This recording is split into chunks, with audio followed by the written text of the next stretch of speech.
إن الحمد لله نحمده ونستعينه ونستغفره ونعوذ بالله من شرور أنفسنا وسيئات أعمالنا من يهده الله فلا مضل له ومن يضلل فلا هادي له أشهد أن لا إله إلا الله وحده لا شريك له وأشهد أن محمدا عبده ورسوله أما بعد فإن أحسن الكلام كلام الله وخير الهدى هدى محمد صلى الله عليه وسلم فإن كل محدثة بدعة وإن كل بدعة ضلالة وإن كل ضلالة في النار. Akhwani rahimani wa iyyakum jami'an. Pada pembahasan yang telah lalu kita telah membahas hadis yang ke-17 daripada silsilah ahadits ahkamil buyu', hadis-hadis yang menjelaskan tentang hukum jual beli di dalam Islam. Pembahasan kita sampai pada hadis yang ke-17, hadis yang sahih diriwayatkan oleh Imam Muslim dari jalan Abi Hurairah Abdurrahman bin Sakhar. Beliau berkata, Rasulullah sallallahu alaihi wasallam bersabda, beliau berkata, "Naha Rasulullah sallallahu alaihi wasallam an bai'il hasati wa an bai'il gharar." Rasulullah sallallahu alaihi wasallam, kata sahabat Abu Hurairah, beliau sangat menegaskan larangan praktik jual beli menggunakan kerikil, dan bentuknya telah kita jelaskan. Wa an bai'il gharar, dan dari setiap bentuk jual beli yang tidak jelas. Alhamdulillah, penjelasan hadis ini telah kita sampaikan meskipun secara ringkas, dan insyaallah pada kesempatan kali ini sebagaimana telah kita janjikan pada pertemuan yang telah lalu, kita akan membahas tentang satu hal yang sangat penting di dalam aktivitas ekonomi kita sehari-hari, yaitu tentang masalah asuransi. Asuransi diartikan oleh para ulama adalah akad yang diadakan di antara kedua belah pihak. Yang satu disebut sebagai al-mu'ammin, yaitu pihak penanggung, dan yang kedua adalah pihak tertanggung atau disebut pemegang polis, di mana tertanggung tadi atau disebut dalam bahasa Arab al-mu'amman lah, setiap saat yang telah ditentukan baik tahunan atau bulanan disepakati menyetorkan apa yang disebut dengan premi. Ketika terjadi sesuatu yang dikhawatirkan dan tergantung jenis asuransinya, maka pihak penanggung kemudian mengeluarkan dana yang disebut sebagai dana klaim. Wallahu ta'ala alam bisawab. Di sini kita bisa pahami ada dua pihak yang terlibat dalam akad ini. Yang pertama adalah pihak tertanggung, baik itu person atau perusahaan, dan yang kedua adalah pihak penanggung, dan ini adalah perusahaan asuransi. Bagaimana hukumnya? Syekh Muhammad bin Ibrahim al-Syekh, beliau mufti di kerajaan Saudi sebelum dipegang oleh Syekh bin Baz rahimahumullahu ta'ala, beliau menyatakan at-ta'minu mukhalifun li syariah al-islamiyyah. Jelas dan sangat tegas bahwasanya asuransi itu diharamkan di dalam syariah Islamiyah. Ada beberapa sebab yang menjadikan asuransi diharamkan. Ini perkataan yang dinukil daripada Syekh Muhammad bin Ibrahim al-Syekh. Beliau menyatakan ghararun wa jahalatun wa mukhatarah. Adanya ketidakjelasan. Si tertanggung atau pemegang polis, dia tidak mengetahui berapa premi yang dia setorkan, sampai kapan. Dan pihak penanggung atau perusahaan asuransi dia juga tidak tahu kapan saat dia membayarkan, tidak jelas. Akhirnya digantungkan kepada sebuah kejadian, entah itu kecelakaan atau meninggal dunia. Wa jahalah wa mukhatarah, dan unsur-unsur ketidakjelasan bagaikan membeli kucing dalam karung. Jadi semuanya tidak jelas.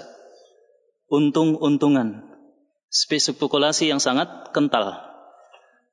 Mungkin pemegang polis baru bayar sekali, dua kali, kecelakaan mendapatkan santunan yang sangat luar biasa. Dia untung, yang rugi siapa Bapak-bapak? perusahaan asuransi. Dan mungkin premi telah dibayarkan dalam waktu yang sangat lama, tapi nggak ada sesuatu yang terjadi. Dalam hal ini yang untung adalah perusahaan asuransi dengan kerugian di pihak yang bayar premi atau tertanggung. Mimma yakunu min qibali akli amwalin nasi bil batil. Dan ini adalah salah satu bentuk memakan harta manusia dengan cara yang batil dan diharamkan.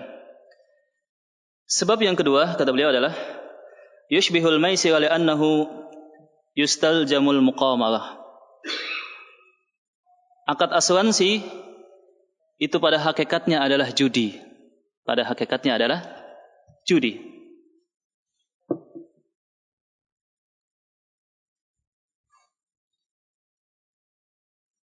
Begitu juga yang dikatakan oleh Syekh Al-Albani rahimahullahu taala, dikatakan oleh juga Syekh Saleh bin Muhammad Al-Utsaimin, juga diterangkan oleh Syekh bin Baz rahimahullahu taala, ditegaskan oleh Hay'ah Kibar Ulama, Dewan Ulama yang ada di Saudi, begitu juga Majma' Fikih Al-Islami, Komite Fikih Internasional yang ada di Mekah dan lain sebagainya. Mereka sepakat kecuali beberapa orang ulama, dan itu tidak dianggap, bahwasanya hukum asuransi secara umum itu diharamkan. Wala ibrata bi tawadi tarafain, dan tidak dianggap adanya keridhaan kedua belah pihak. Mungkin yang membayar premi ketika membayarkan premi dan dia membeli polis, atau pihak perusahaan asuransi ridha sama ridha, tetapi keridhaan pada hal yang diharamkan tidak sama sekali dianggap. Jadi kalau akadnya dibolehkan, maka kemudian dilihat keridhaan. Tapi kalau akadnya diharamkan, maka keridhaan bagaimanapun tidak bisa menghalalkan yang semula diharamkan. Taib. Sekarang kita bacakan keputusan Majelis Tinggi Ulama yang ada di Saudi. Majelis Kibar Ulama yang ada di Saudi menetapkan pada putusan mereka atau fatwa mereka yang pada nomor 55 pada tanggal 4 bulan 4 pada tahun 1397, mereka menyatakan, dan ini diketahui oleh Syekh bin Baz rahimahullah ta'ala, seorang ulama yang telah kita ketahui kapasitas beliau, hafal kutubus sab'ah, Sahih Bukhari, Sahih Muslim, kemudian Sahih At-Tirmidzi, Abu Daud, Ibnu Majah, An-Nasa'i, ditambah Sunan, ditambah Musnad Al-Imam Ahmad. Hay'ah Kibar Ulama yang ada di Saudi menyatakan bahwasanya akad asuransi konvensional yang ada sebagaimana kita kenal itu adalah akad-akad yang masuk dalam jual beli. Dan ini diharamkan karena terkandung di dalamnya ketidakjelasan yang sangat kentara. Padahal Rasulullah SAW telah menjelaskan dalam hadis riwayat Al-Imam Muslim, naha Rasulullah SAW an bai'il gharar. Sallallahu alaihi wasallam beliau menegaskan tentang larangan jual beli atau akad yang tidak jelas. Alasan kedua kata Hay'ah Kibar Ulama adalah huwa darbun min durubil muqamarah. Ini adalah salah satu bentuk daripada spekulasi yang menjurus kepada praktik judi. Lima fihi minal mukhatarah fi muawadat maliyah. Sebab dalam praktek asuransi di sana ada praktek bagaikan membeli kucing dalam karung. Dalam hal-hal yang sifatnya ganti rugi finansial. Terkadang seseorang menjadi berhutang karena tidak ada sebab. Orang yang membayar premi seakan-akan dia berhutang. Setiap saat dia harus membayar premi. Wa minal gunumi bila muqabil. Dan terkadang orang yang membayarkan premi menjadi sangat untung. Padahal mungkin baru bayar sekali atau dua kali. Au muqabil ghairu mukafi. Atau terkadang adanya kompensasi, tanggungan klaim, tetapi tidak sesuai yang dibayarkan. Sebab yang ketiga kata Hay'ah Kibar Ulama adalah min ar-rahanil muharram alladhi lam yubah minhu illa ma fihi nusratul lil Islam. Praktek akad asuransi adalah salah satu bentuk daripada taruhan. Salah satu bentuk daripada taruhan. Dan taruhan di dalam Islam tidak boleh kecuali pada 3 hal. Rasulullah menjelaskan, tidak ada taruhan kecuali pada pacuan kuda. Masing-masing boleh meletakkan sejumlah uang. Kemudian siapa yang menang, itu yang mengambil. Tidak ada taruhan, kata Rasulullah SAW, kecuali dalam lomba lari. Dan tidak ada taruhan kecuali dalam lomba ketepatan memanah. Jadi taruhan hanya dibolehkan dalam hal-hal yang sifatnya mendukung kesiapan jihad. Ini keterangan atau fatwa yang dikeluarkan oleh Hay'ah Kibar Ulama yang ada di Saudi. Dan setiap putusan fatwa Hay'ah Kibar Ulama kita lihat selalu diperhatikan dan diamalkan oleh mayoritas umat Islam di dunia. Kemudian penjelasan yang ketiga adalah penjelasan atau fatwa yang dikeluarkan oleh Komite Fikih Internasional yang berpusat di Mekah.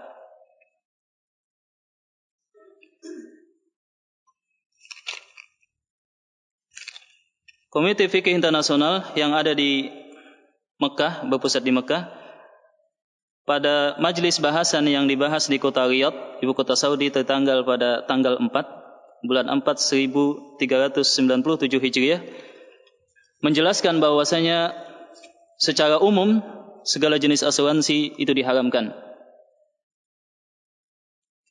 Dan ini karena beberapa sebab. Yang pertama adalah akad asuransi komersial yang sebagaimana kita kenal adalah min uqudil muawadat al-maliyah al-ihtimaliyah, merupakan kompensasi finansial yang sifatnya sangat spekulatif. Al-mustamilatu alal ghairil fahish, yang mengandung ketidakjelasan yang sangat kentara.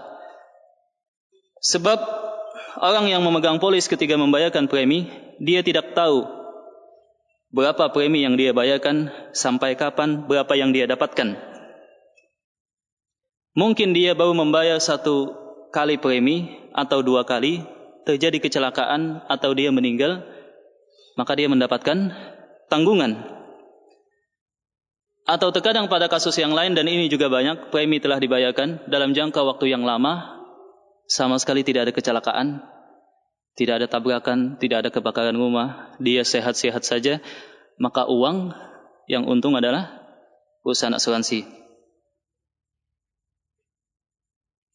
Yang kedua, kata Komite Fikih Internasional, bahwasanya akad asuransi itu merupakan salah satu bentuk daripada judi. Sebab mungkin pemegang polis untung dengan kerugian pihak asuransi, atau pemegang atau perusahaan asuransi untung dengan kerugian pihak pemegang polis.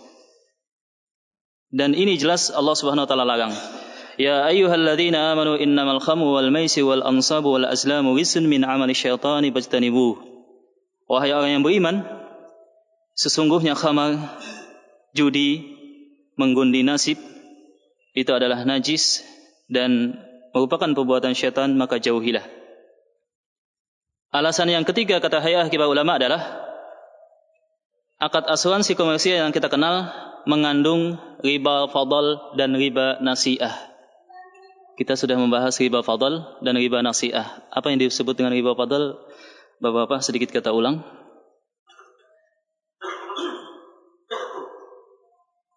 Kita telah menjelaskan bahwasanya emas tidak boleh ditukar dengan emas kecuali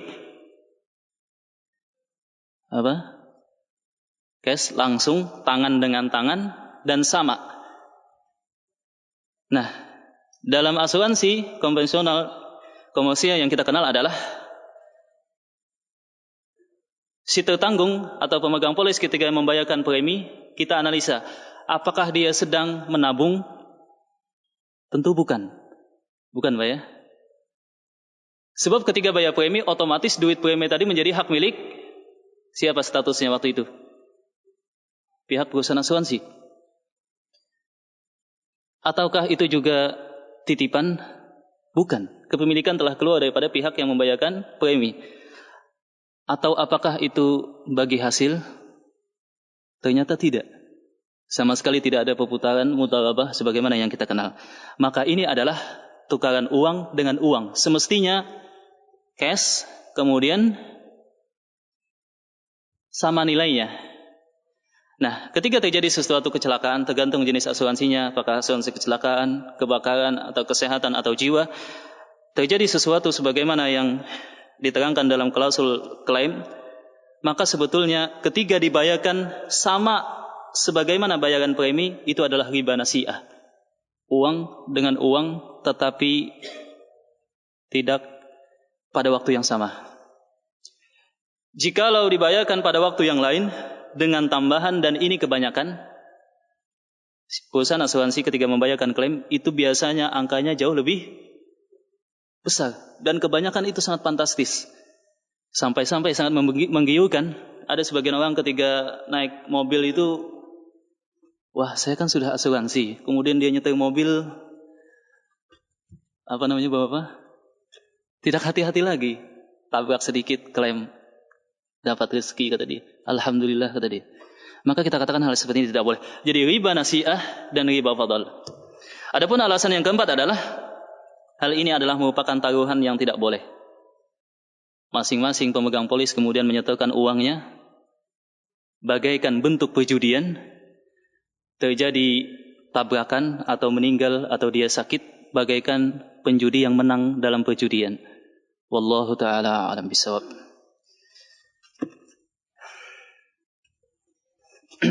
Dan yang kelima sebabnya adalah bahwa saya berharap kita tidak sedang dalam menjalankan praktek asuransi saat ini, tapi kalaupun sedang, insyaallah kita perbaiki. Akad asuransi komersial konvensional yang kita kenal adalah mengambil harta orang lain tanpa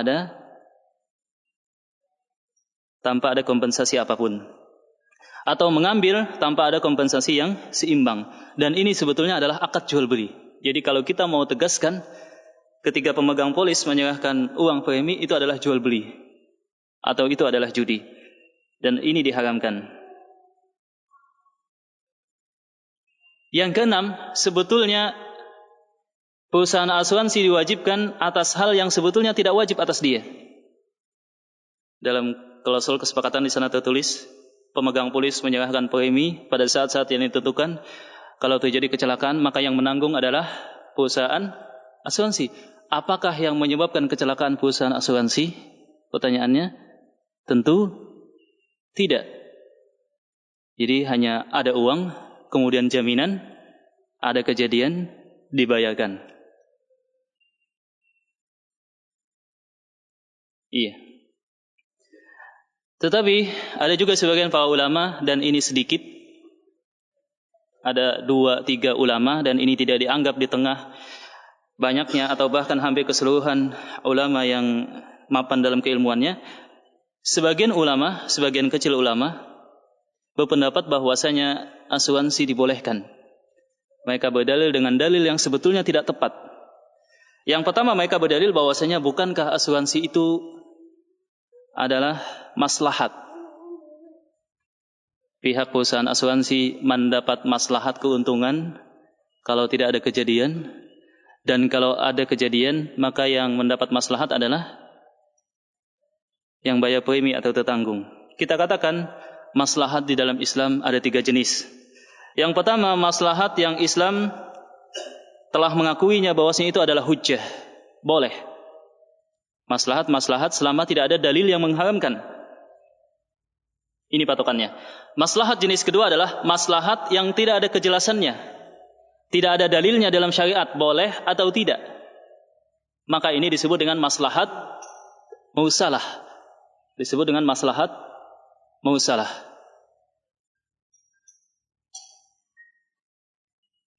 Yang ketiga adalah maslahat betul ada keuntungan, betul ada peluang-peluang yang menjadikan kita bisa mendapatkan rezeki, tapi maslahat jenis yang ketiga ini telah jelas dalilnya menjelaskan ini dia.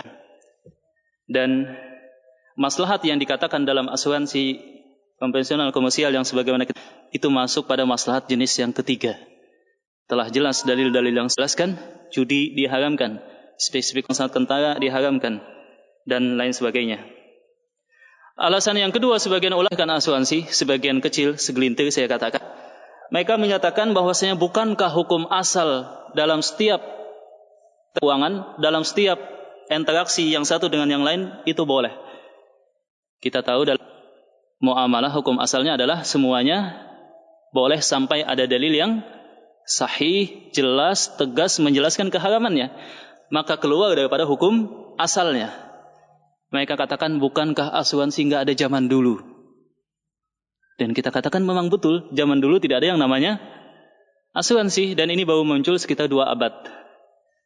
Tetapi penjelasan praktek-praktek sejenis asuransi telah dijelaskan oleh Al-Imam Malik, telah dijelaskan oleh Al-Imam Ibnu Abidin dalam kitab-kitab mereka. Dan prakteknya mirip bahkan sama. Misalkan seseorang datang kepada pedagang beras, dia menyatakan, si pembeli, kata si pembeli, beras tadi belum ketahuan berapa timbangannya. Beras ini, kata si pembeli, saya perkirakan timbangannya adalah 100 kilo. Maka saya beli 100 kilo. Dengan harga 100 kilo. Kalau kurang, maka itu adalah kerugian saya yang nanggung. Kalau lebih, keuntungan saya, kerugian Anda. Bagaimana, mau nggak? Ini saya taksir 100 kilo. Ada kemungkinan 100 kilo, ada kemungkinan lebih, ada kemungkinan kurang. Dan hal yang seperti ini telah dijelaskan oleh ulama zaman dulu. Dan bahkan asuransi lebih jelas ketidakjelasannya daripada bentuk-bentuk zaman dulu. Jadi tidak bisa dijadikan alasan bukankah hukum asalnya boleh. Ini tertolak.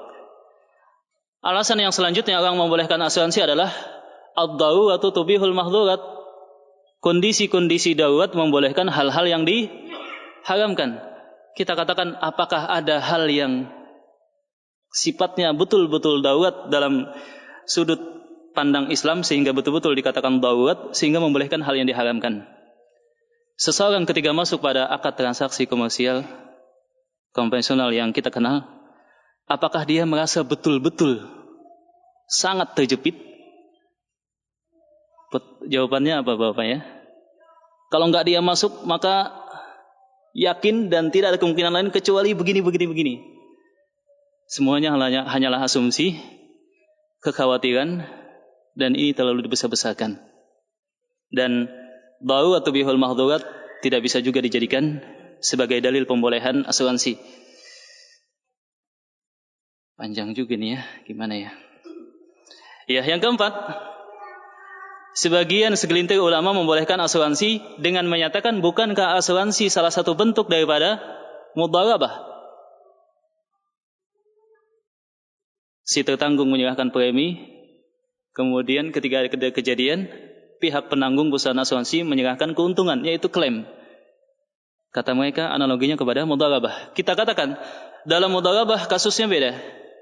Seseorang pemodal, ketika menyerahkan uangnya kepada pihak pengelola, status uang tadi tetap kepemilikannya di bawah siapa Bapak? Pemodal. Tapi ketika seorang tertanggung dalam perusahaan asuransi menyerahkan premi, kepemilikan uang premi tadi berpindah daripada ke perusahaan asuransi. Tidak bisa dijadikan dalil. Sebagian ulama juga menyatakan,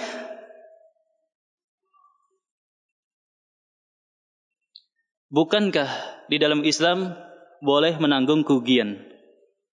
Misalkan seseorang zaman dulu berkata, tidak masalah, jalankan saja kapal, nanti kalau ada sesuatu, maka saya yang tanggung kalau ada kerugian. Ini ulama bedakan dalam situasi yang sifatnya situasi perang. Kita katakan betul sebagian para ulama, terutama dalam mazhab Hanafiyah, mereka membolehkan yang disebut dengan ganti rugi situasi yang tidak normal dalam kasus ekspedisi atau angkutan penumpang, dan itu khusus di daerah sifatnya musuh. Ada jasa keamanan. Siapa yang memberikan jasa keamanan? Pihak yang mempengaruhi di wilayah itu. Misalkan penguasa di wilayah pantai itu adalah si fulan, dia menjamin, silahkan lewat di daerah saya. Kalau ada kejadian perompak atau apapun, maka saya yang nanggung. Si penjamin tadi telah melakukan beberapa upaya sehingga tidak ada kejadian. Dan ini adalah sifatnya upah, bukan asuransi. Dan ini jelas dibolehkan. Kita bedakan misalkan seseorang punya rumah, dia masuk pada akad asuransi, membayar premi, beli asuransi kebakaran, polis asuransi kebakaran. Ketika terjadi kebakaran, maka klaim diajukan, diberikan dana. Beda halnya dengan seseorang mempunyai rumah, situasi keamanan tidak stabil, dia mengupah beberapa orang yang penjaga keamanan, kemudian diberikan upah. Ada aktivitas yang jelas daripada pihak yang diupah.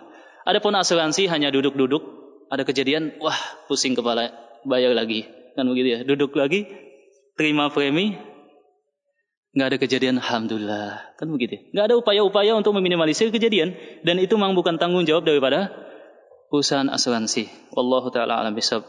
Dan pada intinya ringkasnya, ikhwan rahimani wa iyyakum jami'an, asuransi komersial konvensional sebagaimana kita kenal adalah asuransi yang jelas diharamkan. Permasalahannya adalah bagaimana dalam hal-hal yang sifatnya asuransi kerjasama dengan atau pihak kedua adalah pihak pemerintah. Misalkan apa ya? Kesehatan atau apa lagi? Di sini Syekh Albani rahimahullah taala beliau menyatakan membolehkan. Sebab seseorang ketika diambil dananya dan itu ketentuan yang sifatnya mengikat dari pemerintah, tidak mungkin kita menghindar dan itu ada undang-undangnya, maka anggap saja sebagai pajak. Dan pemerintah yang zalim jangan dilawan, hanya dinasihati, tapi kita berikan dananya, kemudian kita doakan pemerintahnya. Ini khusus dalam asuransi yang pihak yang kedua adalah pemerintah. Adapun pihak yang sifatnya swasta atau pemerintah, ada pilihan dari kita untuk masuk pada akad tersebut, untuk tidak, maka sama sekali tidak boleh. Contoh yang lain adalah bagaimana ketika kita membeli mobil. Di sana otomatis ada asuransinya yang terkadang dibebankan pada biaya pembelian mobil. Di sini Syekh Albani menjelaskan, karena tidak ada pilihan, tidak masalah. Tapi kalau ada kejadian, jangan klaim. Kalau ada kejadian, jangan klaim. Ini juga nggak enak juga kayaknya Pak ya. Kayaknya gimana gitu ya. Ya serba salah. Kita berada pada satu zaman yang kalau kita tidak mau memakan riba pasti terkena debunya. Harus kita pahami bahwa praktik tadi masuk dalam akad mudharabah. Akad yang sifatnya kerjasama. Kita sebagai pihak penanam modal dan pihak lain sebagai pelaksana lapangan. Dan dalam setiap akad mudharabah, satu hal ketentuan yang sangat tegas adalah keuntungan tidak bisa ditetapkan dengan angka. Ulama sepakat, bahkan ijma, di sini ada keterangan ijma para ulama, mereka menyatakan bahwasanya dalam kasus akad kerjasama mudharabah bagi hasil yang ditentukan hanyalah persentase. Tidak boleh masuk pada keuntungan yang sifatnya langsung angka. Saya enggak mau tahu, pokoknya saya dapat 10 juta. Misalkan kita nanam 10 juta, dalam setahun saya tidak mau harus dapat 10 juta. Ulama menyatakan, jikalau masuk pada angka dan tidak mungkin berubah sesuai investasi di lapangan, maka itu adalah bentuk lain daripada riba. Bahkan itulah riba sesungguhnya. Dan kita sedikit agak sedih ketika melihat sebagian bank syariah juga tergiur untuk masuk pada keuntungan yang diterjemahkan dalam bentuk angka, bukan sifatnya persentase. Jadi kalau sifatnya persentase dan itu ketika penawaran mungkin hanya asumsi, di sana tertulis perjanjian investasi tergantung di lapangan, maka tidak syak lagi hal yang seperti ini dibolehkan. Hal yang seperti ini dibolehkan. Sebagian asuransi syariah, mereka menawarkan berbagai macam jenis polis asuransi. Di antaranya adalah dana investasi, kemudian pendidikan, dan lain sebagainya. Untuk dana investasi, penjelasannya ketika saya dulu di perusahaan asuransi, kebetulan pernah di perusahaan asuransi meskipun hanya setengah tahun. Tapi nggak usah disebut perusahaannya. Dulu sudah lama. Di sana prakteknya adalah premi masuk daripada pemegang polis kemudian dibagi 2 bagian. Mungkin sekitar 95% sebagai tabungan, diinvestasikan. 5%-nya sebagai apa? Premi yang disebut sebagai dana tanggungan sosial. Kalau ada anggota pemegang polis yang lain kecelakaan, sakit, maka dari kumpulan premi sosial tadi dialihkan dalam bentuk juga diistilahkan sebagai klaim. Insya Allah dalam masalah asuransi dana investasi yang ditawarkan oleh sebagian perusahaan asuransi yang menyebut dirinya asuransi syariah, insya Allah dihalalkan. Jikalau prakteknya sesuai penjelasan. Tapi ternyata dalam prakteknya banyak hal-hal yang sifatnya syubhat atau bahkan diharamkan. Adapun meskipun dia asuransi syariah, menawarkan polis kebakaran, polis kecelakaan mobil, atau yang semisalnya, maka sama sekali jangan ambil. Sebab hampir sama sekali tidak ada bedanya dengan asuransi konvensional komersial yang kita kenal. Bayar premi selama 1 tahun, di sana ada biaya polis, dan tidak ada sama sekali premi untuk tanggungan sosial. Kalau nggak ada kecelakaan, diambil oleh perusahaan asuransi syariah. Kalau ada kecelakaan, kita ambil, dan itu sifatnya sangat lebih. Wallahu ta'ala alam bisawab. Jadi jawabannya adalah tidak boleh masuk pada keuntungan yang sifatnya langsung angka, persentase. Insyaallah demikian. Asuransi tolong menolong yang sifatnya tabarru', takaful sosial, maka ini justru ditekankan. Para ulama menjelaskan alternatif supaya kita bisa masuk pada asuransi yang dihalalkan dan sifatnya hanya tolong menolong, bukan mengejar keuntungan yang sifatnya bisnis, itu disebut dengan asuransi at-ta'awuni. Contohnya adalah satu komunitas kemudian sepakat saling tolong menolong di antara mereka. Kemudian kedua belah pihak, maksudnya satu pihak tadi, satu komunitas membentuk satu panitia, kita istilahkan dengan demikian, yang mengelola dana tolong menolong tadi. Dalam interaksi ini tidak ada yang lebih kuat. Panitia sama kedudukannya dengan anggota dan segala keputusan dimusyawarahkan. Beda dengan asuransi konvensional komersial, pihak perusahaan jelas lebih kuat dalam menentukan kebijakan. Dalam asuransi sosial tidak ada. Kemudian disetorkanlah dana yang sifatnya sosial, ditetapkan besarannya, mungkin sebulan 10.000. Dana tadi disimpan atau memungkinkan untuk dikelola, ini lebih baik dengan jalan-jalan yang syar'i. Kalau ada di salah seorang anggota sakit, istrinya melahirkan, keluarganya ada yang sakit, tabrakan atau semisalnya, dikeluarkan daripada dana tanggungan sosial tadi. Ketika ada yang berhenti atau mengundurkan diri, dia tidak boleh ngambil dana sosial tadi, sebab sudah diikhlaskan untuk yang lain.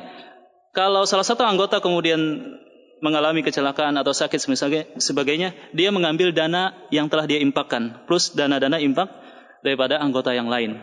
Jadi asuransi jenis ini, kata para ulama, sebetulnya adalah sifatnya tolong menolong, saling menanggung satu sama lain, saling membantu, turut prihatin antara satu yang lain, dan berupaya supaya musibah tidak terlalu berat dirasakan. Jadi hal yang seperti ini bahkan kalau bisa kita semangatkan. Mungkin di kampung, satu komunitas RT, mungkin jamaah masjid atau semisalnya. Bahkan sangat memungkinkan dana terkumpul tadi kemudian diinvestasikan, dikelola, sehingga lama-kelamaan makin menjadi banyak. Dan dana tanggungan juga menjadi lebih banyak. Tidak ada keuntungan yang diambil daripada pihak yang menyetorkan infak. Sama sekali tidak ada. Kecuali kalau ada kejadian, dia mendapatkan santunan yang telah diatur. Wallahu ta'ala alam bisawab.